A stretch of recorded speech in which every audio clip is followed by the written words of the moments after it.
Watercolor is wonderful, beautiful, and sometimes a little scary. But you know what?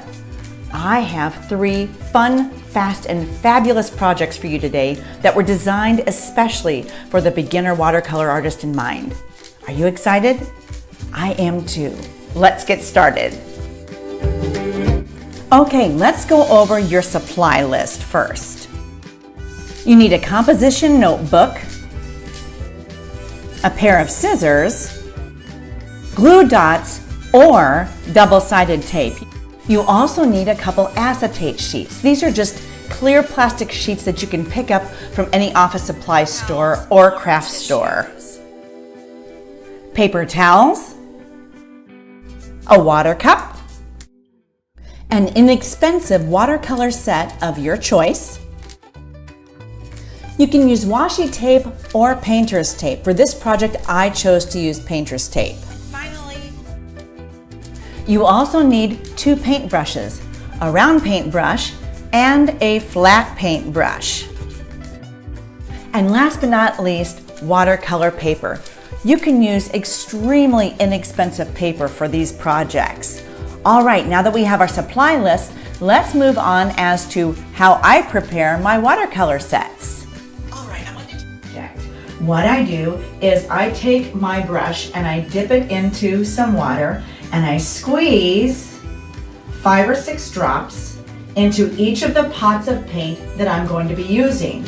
Or I can also use this wonderful little pipette where I get some water in the little pipette and I squeeze 5 or 6 drops into there and I let it sit for 5 or 6 minutes. And I prepared my watercolor paper. I have used painter's tape to create a small finger-sized border around the outside of the paper. What we're going to use is some sort of brush that can hold a lot of water, and we're going to dip in and we're really going to brush over the whole paper. We're going to work pretty fast doing this project because watercolor paper tends to dry out pretty quickly. Okay, now that our background is prepped, now we're going to dig in and we're going to start putting our color on the background.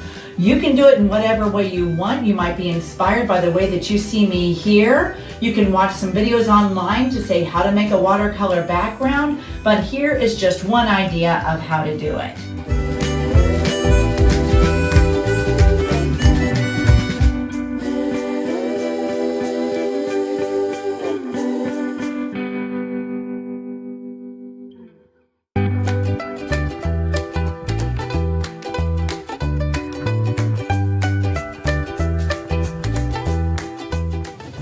All right, I'm going to put this off to the side to dry, and now let's prepare our acetate cover. Okay, for our acetate cover for our composition notebook, I've pulled out these images that I have downloaded from the internet, and now what I'm going to do is I'm basically going to spend some time decorating the cover of my acetate sheet.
So now let's adhere this to our watercolor background.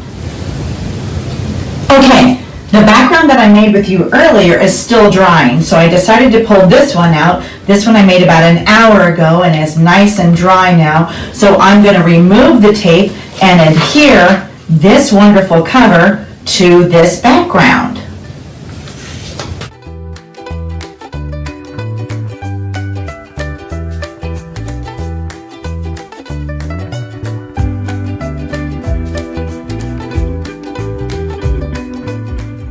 Okay, here we are with our background. So what I'm going to do is I'm going to turn this over on the back, and I'm going to put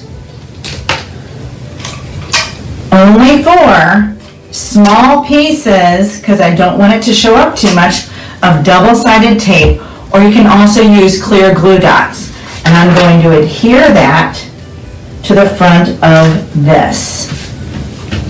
There we go. All right, here's our composition notebook ready to be covered. I'm going to turn this over, and once again, I'm going to use only 4 small pieces of double-sided tape.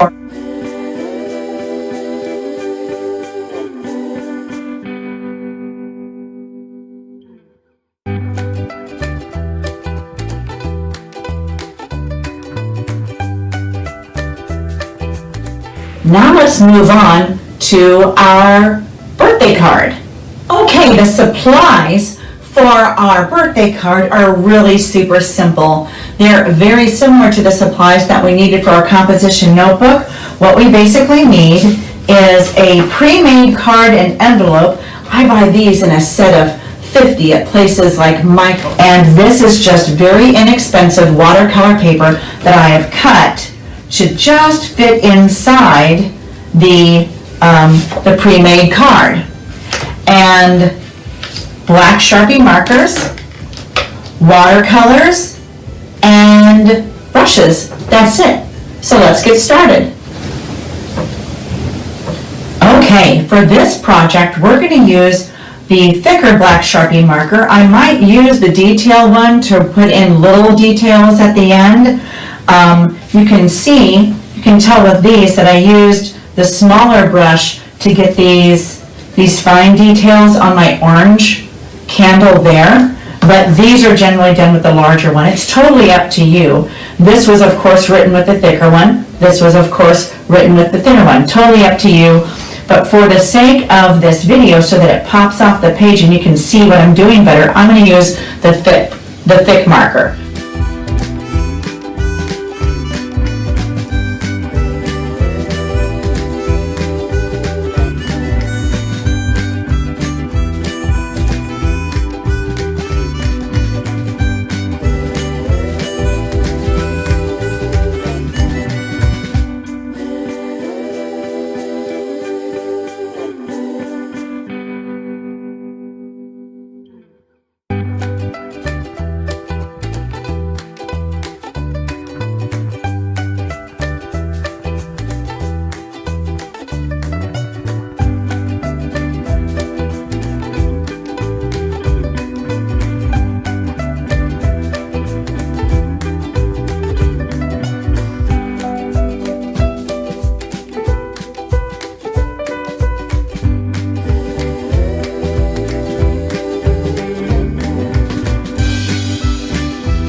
All right, while this is off drying, let's work on our bookmark. These are the 2 bookmarks that I made before. This one has the acetate background where I traced over those dogs.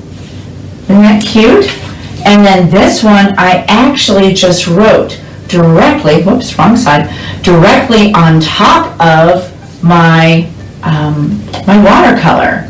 So what we're going to do is we're going to prepare our watercolor bookmark exactly the same way as we prepared our composition notebook cover. All right, here we are with our bookmark. This is 2.5 by 6. I think that's what it is. But you can use one of your own bookmarks as a template if you want to be able to cut it to the same size. But I think this is about 2.5 by 6. And what we're going to do is we're going to do it exactly like we did before. I'm going to do a wash of water in the background, and then just add splotches of color and kind of move it around so that it connects with each other and fills in all the spots. All right, let's go.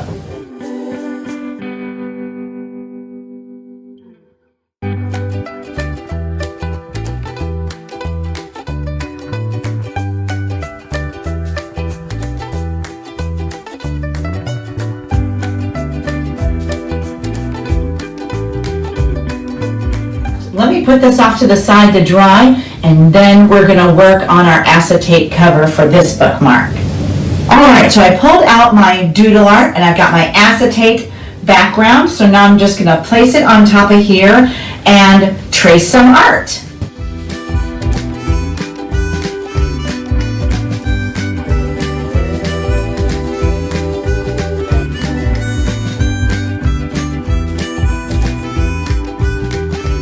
So now let's take this background and we're going to put it onto our, well, let me take it off of this one because I happen to know that my other one isn't dry yet. So what I'm going to do is I'm going to turn this over and I'm going to put just a couple pieces. Remember, small pieces do not cover your entire back with tape. All right, and I'm going to position it over my bookmark and tap it into place. Now let's see all three of our projects together. Okay, so there we have it. It took my last card quite a bit of time to dry, so I just want to let you know that after it finally dried, what I did is I traced over every single line once again with the black marker and simply used 4 small pieces of tape to adhere it to the back of the pre-made card. I do hope that this was very encouraging for you and that these 3 projects are really successful for you. I want to thank Rebecca Akers for asking me to do this class for you, and I sincerely hope you have fun. I do plan on coming back and doing some more volunteering at the Hardin County Public Library and hope that once those classes are available, you will make a point to sign up for them so that I can see you in person and teach you in person, because that's how I like to teach best. One-on-one, up and close and personal, where I can guide you through every step of the process. But until then, this YouTube type of class will have to do. Thank you. I'll see you soon. Bye.